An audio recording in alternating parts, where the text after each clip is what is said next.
My weak, pathetic attempt to headbang.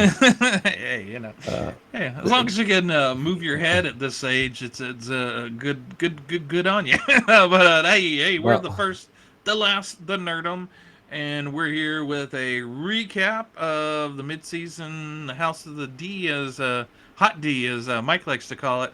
But yeah, yeah, I with usually affinity. try to. Yeah, lately I've been trying to generate some Chat GPT intro. We're doing this on the fly. We just wanted. I was very excited about seeing the fourth episode, and I started yelling at Mike, "You have to see it!" And he goes, "Well, I have to get caught up." So he did a little catching up today, and we're gonna just kind of talk about it. I figure we'll probably publish this on Wednesday. We always do our podcast on Sunday or Monday. So if you missed that, you want to check that out. We talk about the latest and greatest movie, Maxine. Yeah, absolutely. Yeah. Hey, Tom. Thanks for bringing us in here. Yeah, Uh-huh. the first last nerdum here, and I just wanted to say to go through our bona fides real quick to not spend too much time, but to plug it a little bit. Mm-hmm. And as we are wont to do, we'll cover many little podcast of not the whole series maybe, but like we'll catch the first and the last. But definitely today is the middle, The middle. Yep. as it is hot D goes, and I'll Yep. just kind of roll. I'm gonna roll real quick through our thing. Hey, find us, catch us, subscribe, please, comment, subscribe, like, share us out. YouTube is our mainstay. Then Mm-hmm. Tom's over there on the Reddit, very fun, mixed bag. Same thing for Twitter. Actually, no, Reddit's fun. Twitter's fun too. If you, I do the ApeIt.Ink thing over there for a little bit more heavier thing. It covered a wider scope perspective, so to speak.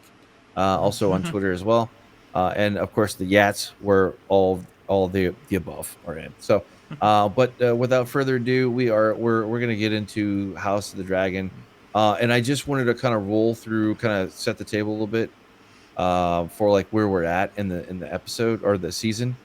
Mm-hmm. We had the first one, and this is kind of important to kind of build up here, like a son for a son. The titles are very good. Yeah. Rhaenyra the Cruel, and you have the Burning Mill, Mm-hmm. and of course the last one, which I think we're both kind of excited to get into, the Red Dragon and the Gold. Mm-hmm. So that's the footprint here, and lead us in there, Tom. Oh yeah. People that complained about there not being any enough action for the series, I think Good TV, are kind of biting their tongue now because yeah, things man.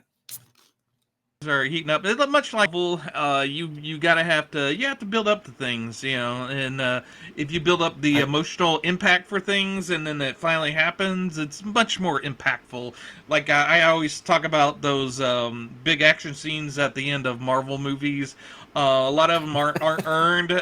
There's not a whole lot of emotional buildup, and it's all right, just a bunch of noise. And right. I kind of tune out during those. But if you've got some emotional punch in there when things start happening, they could be gut wrenching. They could be, oh my god, are they actually doing this? Right, right. Yeah, no, uh, the jangly keys syndrome for sure. With the modern yeah, Marvel flick. Um, yeah, yeah, no. I personally did not have a problem with the pacing. I guess I kind of stalled out a little bit. I was hmm 1.5 episodes back, okay, so it didn't take too much to get in there. But I can't. I got interrupted or something, and hmm it just totally took me out of the mood to watch the movie. Not an indictment on it at all. Just life, right? yeah, But yeah, this one, from the first one to the thing, hmm um, yeah. Well, it's yeah, brutal. Quality yeah. is just doped And throughout this thing. this and this is one of the shows that are binge worthy, as they say. So you might have benefited from it because I've been watching an episode each by week. Well, another friend of Mm. mine, she's doing the same thing, and we were talking about it today about this episode, and she goes, "I want more now," and I was like, "I do too." Right, So it right. sucks that they're doing it weekly, but yeah, it's good to have that that emotional tie and wanting more because Absolutely. yeah, that building of anticipation is what you Well, should strive for in this, it, or want. well, it's the classic dopamine hit that you get from a good show, and then you get the other dopamine effect from talking about it, and then Mm-hmm. maybe following some content about, because I definitely do. I love my Alt Shift X. That's that. This is like this dude is like, I mean, hours, way more than I can consume, to be clear. But also kind of like backfills, like if you are not familiar with the world, because like I need to have my memory jogged because I've not necessarily Mm-hmm. read these books. Mm-hmm. I've read the other ones, but not I kind of skipped the one offs. Like I just want Mm-hmm. the whole story. I don't care Mm-hmm. about the little side Mm-hmm. quest novels there. And there's nothing wrong with them. And actually, there's actually really, really awesome George R. R. Martin side stories that have nothing to do with necessarily dragons or ice zombies or whatever it is that Mm-hmm. stand on their own. That just goes to the testament of like what a great friggin' writer Mm-hmm. he is. Yeah, Um, yeah, and my friend, she's freshly to the series, and so it's kind of like the Game of Thrones again, freshly through her eyes, and she's kind of excited about reading the books for the first time, and she was saying, okay, she's saying, but the next one I hear nothing might, like it. yeah, she goes, I hear the next book might come out next year. And I was like, oh, you haven't you haven't been thoroughly disappointed yet by by We're on waiting. day Yeah. 8,791. There's actually people that keep count of when George R. R. Martin, and occasionally I love it on Twitter. If I'm on Twitter and my account's active anyway, and I'm not a bad boy, I'll see the Nerdrotta kind of punch or somebody from our the overlap of YouTube channels we follow, or some smart ass say it's day number like the placard. Yeah. But yeah, no, this is a fun. Not to bury the lead too much here, but what as son, we kind of set the table here. We're deep. We start here with like the next thing. Season one at the end, King dies. Left with who is the heir, and then hijinks ensue. Yeah, And you yeah, have these yeah. broken up. Did Allison mishear maybe what her husband's dying words were? Did she mishear them? And then Rhaenyra, she thinks she should be the rightful heir by her father's bequeath. But yeah, so yeah, there's a kind of a comedy of errors, so to speak, as far as maybe who's right, who's wrong. But yeah, not too many people laughing. Well, it felt like when they were like going in this mode of like where they're kind of setting up the tension. You kind Mm-hmm. of it definitely feels forced and fake, right? Um, Mm-hmm. oh boy, it gets real quick. So in classic Game of Thrones fashion, but does it its own way, which is actually I would say that better in some Mm-hmm. ways than Game of Thrones ever could. Which is why it's so beloved, and we want to watch it. You're hooked. Yeah. But you're Uh. kind of set up with this massive battle Mm-hmm. essentially that's brewing, Yeah. and we're slipping into it inch by inch as the episodes go. And I'll just kind of I don't. Did you want me to go to another episode, or just want me to hit the last Well, one? yeah, I guess my sort of way of jumping thing is kind of jumping around. So if you Sure. wanted Yeah. Yeah. We could do to that. harness me and kind of rope me into episodes, that's fine as well. But yeah, I think yeah, I always saw Game of Thrones as this epic story. That may or may not get told fully by George R. R. Martin, whereas this is, In the books, right? yeah, in the books, and this They're two is, different things. yeah, yeah, and this series is more of a family drama told across a kingdom. Right. But basically, this is a family drama. Right. Right on. Yeah. No. Yeah. Very well put. Yeah, I'll just go through like, well, I mean, this all kind of build up. It does it very well, and then you finally have, you kind of go like come to the There's yeah, there's a theme of, well, there's strong women.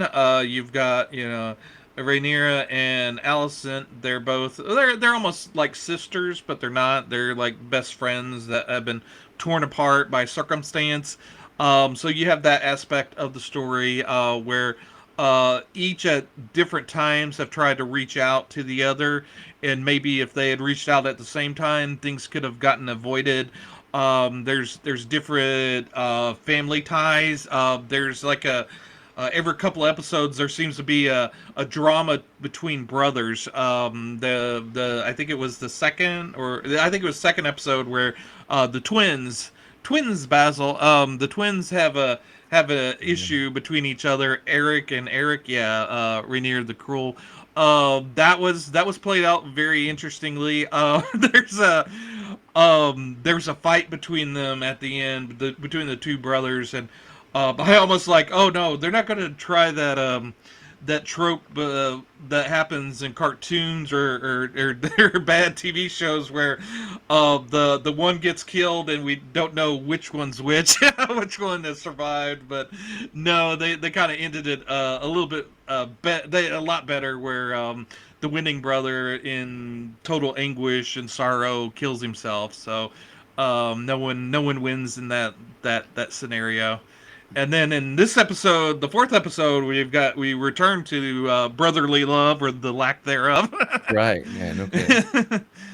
And yeah, I knew this episode, the fourth episode, was gonna have a nice punch to it, because it was written by Ryan Condal, the showrunner, and also directed by Alan Taylor, who is a magnificent director for TV, which is no slight to him, because No. he's a master at it. He's done several episodes of The Sopranos, several episodes of Boardwalk Empire, Game of Thrones, and he's kind of showed himself in Game of Thrones as one of the best action directors for that series. And the fact that he was directing this one, I knew, okay, there's going to be some action in this one. Yeah. And with dragons in the title, it delivered. Oh man. Yeah. No. Yeah. Alan Taylor. Great. Great. All those guys. So we'll have those for the show notes later. Yeah. This one really drew you in, and delivered. And actually, there are two times during this series like where I had to kind of look away a little bit, or you flinch kind of thing, like because Yeah. something is happening on screen that's brutal.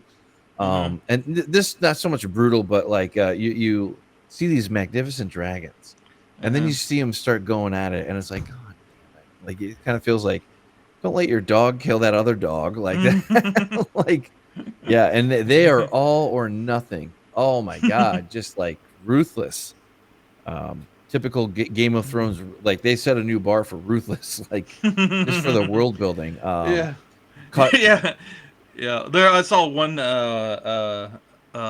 Game of Thrones or House of the Dragon meme on Instagram, where like I said, okay, um, the fans were okay with the little kid getting his head cut off, and then I forget what else they said. But oh no, did they actually kick that dog? Oh yeah. Oh God. Yeah, yeah, yeah. That was the other one too. Yeah, yeah. That was like, don't do that, Yeah, And then they kind of overlooked the kid getting his head cut off. well, Okay. and then they really they give you another 1-2 punch too, because like when the rat catcher is hung, all of them are hung by a very impetuous, semi-idiotic king. But anyway, do you see the little dog too that was his, kind of like looking up like, I saw it as more like kind of sad. The dog could look a well, little sad to me. that's Yeah. what it was meant for. That's what Right. it was meant for. But it, Yeah. like No, I said, like a if he 1-2 hiked punch. up his leg and pissed on him, that would be something different. But Right. but I guess there was well, the abusive wife syndrome. She loves her husband that beats him up. So Right. there's probably that kind of aspect of it. But yeah, there's a lot going on here. We can't discount. I want to say this first though. Watching this show, I think it's the first time I felt this. Because a lot of people say all the time for shows nowadays, they say, "Oh, it's like a movie, but it's a TV show," and I always go, "Yeah, but it's a TV show." I mean, come on, Right. it is a TV show. But this time with this episode, I was so bowled over by it. I go, this is finally the first time I feel like this is a movie that reached that level Well, of entertainment for me. well, they do the world building and things that it took them years. Well, it felt like it took them years to like get to, like to Mm-hmm. explore other aspects of Game of Thrones because a lot of Game of Mm-hmm. Thrones was just tied up in palace intrigue, Mm-hmm. recursively, done to the recursive max or Mm-hmm. whatever. Like, and there's nothing wrong with that. But just the castles that you see, that you can really tell they got their money's worth from the cinematography. I Mm-hmm. absolutely agree. From the start, episode 1, 2, 3, 4. I mean, they really did a great job there. Too. You also that also draws you in to like hate certain characters. Like Yeah. I think Mm-hmm. the one gentleman I'll look up, Fabian, uh, what's his name? Um, for shame on me for doing that, but Mm-hmm. I think he had to take down his social media Oh, because yeah. people were being so mean to his character, Is but that Kriston? yeah. I think that one, or I might be misremembering that with the rat catcher one. But either Oh, way, okay. Yeah. yeah. But it's just like, oh man, like they really know how to draw you in, and cut you deep. Yeah, What the Fabian is Kriston. Yeah, he's he's a person you love to hate. In the right, fourth episode, we find out that Alicent might have been pregnant, and she's getting rid of the unwanted child. And I was talking to my friend again, and I was like, "Yeah, she was getting rid of the little Kristen that's in her oven." And she's like, Who would want a Cole baby?" Which is Kristen Cole's his name. I'm right, like, right, right, yeah. I'd have to agree. right. Maybe not. Also, another aspect, I love the arc that Matt Smith is on with his character Damien, with him in that haunted castle. He's having Something's going those on. Yeah. yeah, those nightmares or hauntings. It's almost like a nice little horror story in there going on there with him and with the witch. Is she now? Well, But they yeah, had it's that you're gonna get screwed over some kind of way when you have hmm the Weirwood bullshit. hmm And then they're like yeah. like let's make furniture from the dead bones of our old gods or whatever the hell it is, like that's never a bad idea. Yeah. But yeah, it is kind of funny though. But like yeah, something else is going on there, and he's kind of spinning his wheels and not seeing action, I guess. hmm But nevertheless, I was just I also kind of had to like remember who was who, because hmm they don't really push the team black, team green thing. That's just like the marketing that they talk about on the thing. hmm I mean, it makes sense like when you see the things put together, but it's like you gotta kind of be a little bit more higher speed to keep Yeah, up. and I was playing around with our thumbnail. I thought it was a little bit plain with the two brothers, so I started playing around with color and decided on green by happenstance. But yes, in the back of my mind, I was thinking Team Green, and I'm not necessarily on Team Green, but I thought I would match the thumbnail, so I put the green on it. Also, if I put it in black, you probably couldn't see me. So, Yeah, but yeah, there's a nice. Fabian Franco, for the record. Sorry. Yeah. On the ending of it with the battle, them taking on the castle and the dragon, we finally get an epic battle with dragons, which was kind of teased with Game of Thrones. We never really got to see dragon on dragon action. In this one, it delivers, and I Well, was they don't have very shit for very photos. yeah, and I was very very impressed with the dragon fight. It's probably so they wouldn't do any spoilers, I guess. But yeah, they handled the action quite well. You knew exactly what was going on. You know which dragon was which. They did a wonderful job of Oh making yeah, they sure did. each dragon looked a little bit Yeah. different, so that you knew as soon as you saw the dragon, you know which one was which Oh is yeah. key to following the action. Well, and how big they are too. Yeah. They didn't do the stupid modern thing, Mm-hmm. or like the flashy movie thing over like the last 15 years, like where they just cut too much. you don't know what the Yeah. hell's going on. Like, I love that or try they to did make it it perfectly. handheld or something. Yeah. Yeah, they did it, and you really felt something when something happened to like one or two of the dragons. You really did. Hmm. That's what that's what drew me in. I don't know about you, but Oh yeah. you're just like, "Ah, man, like Yeah. it's It's like, like, oh well. And then yeah, they were able to cut shame. to the battlefield where the big dragons are like walking around and he's just smushing people. Oh That God, was yeah. pretty awesome. And now Godzilla. uh I did think about one thing, which I'm gonna shamelessly plug some of my other videos, but also plug another series. I've been, as you know, Mike, I've been reading the Malazan books, both the Book of the Fallen and the Malazan Empire. I just recently finished off the Malazan Empire series, and I'm getting ready to read the prequels. But the cool thing about these books, the Malazan Empire is done by ENC Esselmont, and Steven Erickson is doing the massive 10 book of the Fallen Malazan series. And the great thing about that is both of these series are complete, so you don't have to worry Oh, about reading them yep, and waiting another 10 years before right. the last book comes out. But the cool thing about the Steven Erickson series is it is epic and it has all these huge battles in it, but the thing that makes him different in a lot of the fantasy series is say in House of the Dragon, this fourth episode, you had all these nameless soldiers out there in the field. They were getting killed and fighting, but you really didn't know who they were Right, except for the hand, Kristen, and the right. major players. Whereas what Erickson does is it's in there the characters that you um, uh, come out to love are the average grunts there that are fighting in the dirt and fighting along, fighting those battles that the big gods and all the epic characters are getting them to wage. You get to know those military characters and see how that military works and kind of get in the dirt and grime of those battlefields, and you feel the loss when those individual characters die off during the battles.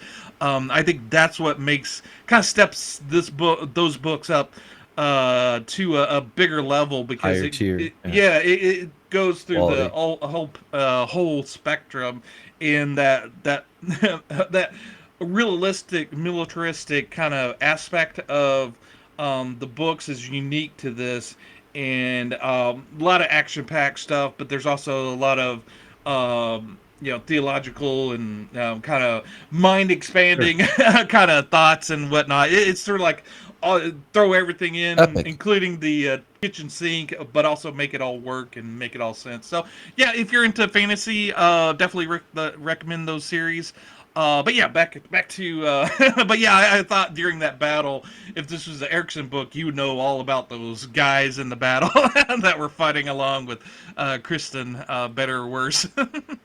Yeah, yeah, I really, really, it draws you in, and this one was an easy win for me anyway, because Yeah. I really did. Even there, a lot of criticism goes into how kind of the last couple seasons of Game of Thrones kind of Hmm. fell off. Whatever your opinions are there and whatever, I got some kind of enjoyment from them. I can say some were more satisfying than others. Like where you're Hmm. talking like epic kind of like sweeping in like towards the end of the series, like where you had all the action, like with uh, uh, uh I always blank on her name. Good Oh, grief. Daenerys. Daenerys. Yeah, You know. thank you. Good God, I can see it, the words in the letters in my head. I always like, huh? Anyway, Yeah. yeah. But no, love it. And of course you kind of like the first kind of like time like Jon Snow gets on the dragon. This has that like right off the bat. It had season one, Yeah. and that continues through this. Like, and you like again, I'm gonna praise the scale here, like where you understand that like there are little dragons, not quite like like tiny at all, but there Hmm. there are friggin' monster ones too. Yeah. Um, Yeah. Amon's dragon. I think I'm saying his name right. The Patchy brother. There you go. His dragon is massive. But yeah, there's there's some friction between. Had a little fun with him in a previous episode in the brothel, and I think Amon took offense to that. And there's a question on whether or not it was an accident that Amon torched Aegon along with I forget her name, the older lady. Yeah, I'll have to look Uh, her up. yeah. But yeah, Princess Rhaenys. But yeah, she valiantly volunteered to fight this battle. And said, "No, Rhaena, you need to stay and be the figurehead." And Aegon let things get to his head, and he showed up. Yep. And his brother, did he accidentally Torch's brother? I think is on purpose. Solely because now this is why I think he did it on purpose. Because when he took out Rhaenys, he had his dragon come up from behind a castle and crushed the neck of her dragon. Timed it precisely so that when it died, it would fall on that castle, and he was able to precisely orchestrate that. So someone that could orchestrate that happening, he knew what he was doing to get the torching his brother. Didn't have his back, for No, sure. no, no, absolutely not. That's kind of the whole point of this thing, like where even like when they're on a team, no, they're on their own team. Yeah. Well, some of them are, not all of them, but some do have loyalty, but Yeah. it's Yeah. fleeting in this world. Yeah, and I think Kristen is sort of like the kind of one-dimensional bad guy that everybody kind of loves to hate, but everybody else A has foil. sides to themselves. Like Aegon, he's kind of headstrong. He didn't want to be king, and he's kind of been forced into it, and he's kind of hothead. But you can understand him. You know where he's coming from. He's not inherently bad. He's not like what's his name in the first series. That was just eternally bad. He's got some bad streaks to him, and he can be cruel, but for the most part, you see where it's coming from. And his his mother, who kind of can have a light touch with him, was pretty brutal with him in this episode. Her conversation of him that kind of basically said, "Shut up and let people run things." You're They're an smarter idiot, than yeah, right? Yeah, exactly. you're an idiot by fault of your being so young. You don't know what you're doing. Yeah, It's so funny yeah, too. yeah. Like her, like Howard Stern. Don't be an idiot, you moron. That's Right. sorry, I messed up. But anyway, but yeah, so that's very much that. And then Amon obviously thinks he could run things better, and he probably thinks maybe if Aegon wasn't there, he could probably step in and run things. But I don't think things would run quite as smoothly with him in charge. No, the war is just beginning, Hmm. and it's got unintended consequences and contours that Yeah. we didn't think that we would get to. Yeah, you think, well, with Rhaena and Alicent, they could be a little hot-headed sometimes, but I think if they were solely the ones in control of things wouldn't escalate No, to but them being women and having to work through the men to take care of things are just going to spiral out of control at certain things. And with Rhaenys, with her kind of sacrificing herself or dying here, she won't have that moral support that she did have. So things are going to end. Damon's out of the picture for now, by pretty much by Rhaenyra's hand anyway. So she's going to be kind of flying solo, except for her son and her stepdaughter, kind of backing her up, and then that whole room have been shown to have some animosity towards her anyway, thinking they could run things a little bit better. Oh, So, absolutely. Yeah, yeah. They were very, very impatient. Bordering on mutiny almost. Really. absolutely. Actually, it did. Few for both sides, but so they're hotheads all around, for sure. Yep. Yeah. But So yeah, there's 4 episodes left, and mhm. I think it's just gonna continue to ramp up. So yeah, the basically the showrunner said last season was sort of like the prologue to get things Mhm. going, and that this In is full going to swing. be the full swing, getting into the meat of the story. So yeah, it's just going to get even better as we go, I think. I think we're getting here to the very end here. This I'll Hmm. just say this is like a classic thing. Nobody's gonna remember the bottom end of what I'm gonna about to say, but you have three different levels of quality. You have this one at the peak, just amazing, and then Hmm. you have at the very bottom you have the acolyte, and then maybe mid tier you have the boys, the last season.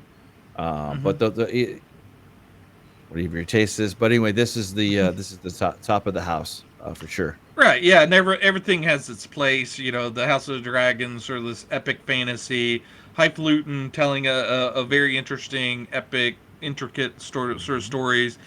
Boys has its roots in comic books. Not that comic books can't be. Boys is kind of Right. placed in that kind of locker room humor sort of mid tier kind of vibe, which nothing wrong with that. And those things No, can not at say all. elevated things as well. But yeah, there's a place and time for everything, and I think we all in the Nerdom verse can enjoy all things included. I can't speak for the Acolyte. I haven't seen it, but Mike's becoming the expert on it. Yeah, no, no. Just real quick with this, and then we'll head off into the sunset here. Yep. The The ac- abyss. No. yeah, the acolyte.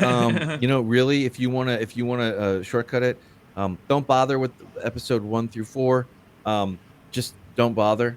Just start at episode 5, and then to the end. And as we do this video now, we're like one episode away from the end or something like that. But anyway, I think next week is the last one. But find your joy where you can, and don't be afraid to Hmm. try new things. But more importantly, if you're coming from Game of Thrones or George R. R. Martin, you're gonna love this. As it Yeah, stands, yeah, so no, love it. and to expand on what Mike said, if the thing that you love doesn't give you love anymore, find something new. Find a new love, and that works within your real life day to day things. If the person you're with isn't doing it for you, depending on your situation, you may have to look. Indeed, And indeed. the same thing, if Star Wars isn't giving you any love anymore, you may have to find a new love. Yep. There's lots of stuff out there. You just kind of have to dig around and find it. Like I said, I didn't think there was another big epic fantasy series that I knew that something like the Malazan books.